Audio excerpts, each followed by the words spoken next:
E aqui nós temos a raiz quadrada, né? Depois das potências, a gente tem a raiz. Raiz quadrada.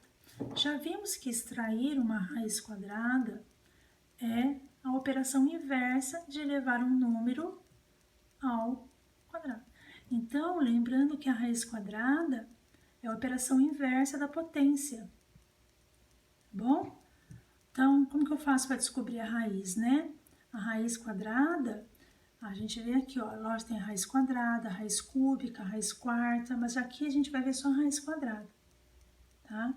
Raiz quadrada, ó, raiz quadrada de 4. Lembrando que aqui, quando não tem nada, é sempre 2. O que significa esse 2 aqui?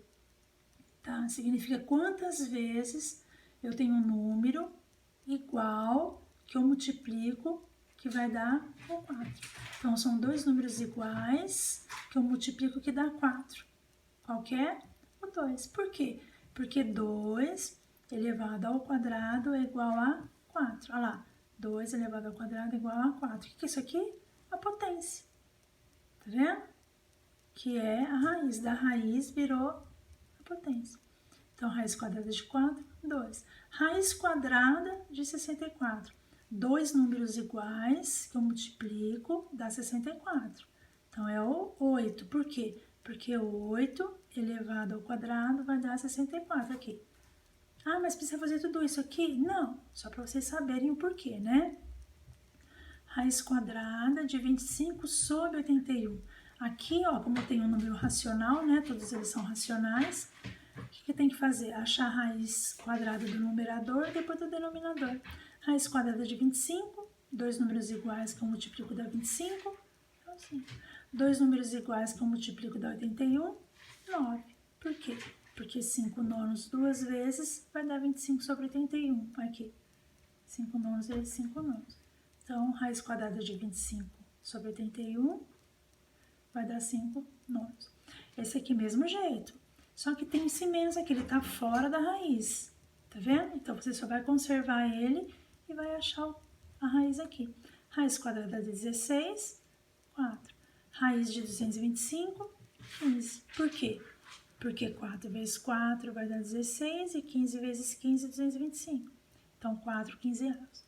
Raiz quadrada de número decimal. Gente, esse aqui, ó, eu acho mais fácil fazer assim, tá? Transforma isso aqui primeiro numa fração. Lembra? Nós já vimos já como transforma um decimal numa fração, tá? Relembrando. Pega o número que está dentro aqui, o radicando, e eu tiro a vírgula. Tirei a vírgula, ficou 225. Não tem duas casas depois da vírgula aqui? Essas duas casas representam 2 zeros. Por isso que fica o 100 na base 10, tá? Então, aí eu ponho a raiz e tiro a raiz de 225, dá 15. Raiz quadrada de 100, 10. Dois números iguais que eu multiplico dá 225 é o 15. Dois números iguais que eu multiplico dá 100 é o 10. Dentro da raiz, né, aqui. Já tirei a raiz, não preciso pôr mais. Agora aqui eu divido 15 por 10. Faz a continha de dividir na chave, tá? Ou se não, você põe aqui, ó, um zero. Os zeros não representam quantas casas eu tenho depois da vírgula? Aqui eu coloquei 2 zeros, então, 2 casas. Aqui eu tenho um zero só, então quer dizer que eu tenho uma casa depois da vírgula. É só acrescentar uma vírgula aqui, tá? Tira a prova.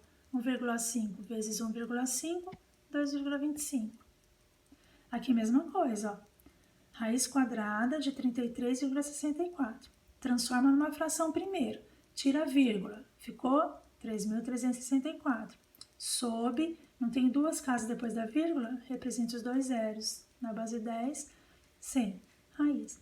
Raiz quadrada de 3.364. Dois números iguais que eu multiplico dá isso aqui. Aí você tem que ir jogando, né? Multiplicando para você descobrir. Vai ser o 58. Raiz quadrada de 100, 10. 58 dividido por 10, faz a continha de dividir na chave, ou um zero representa uma casa depois da vírgula. Só acrescentar aqui. Tirar a prova, 5,8 ao quadrado, 5,8 vezes 5,8 dá 33,64. Ok? Isso daí.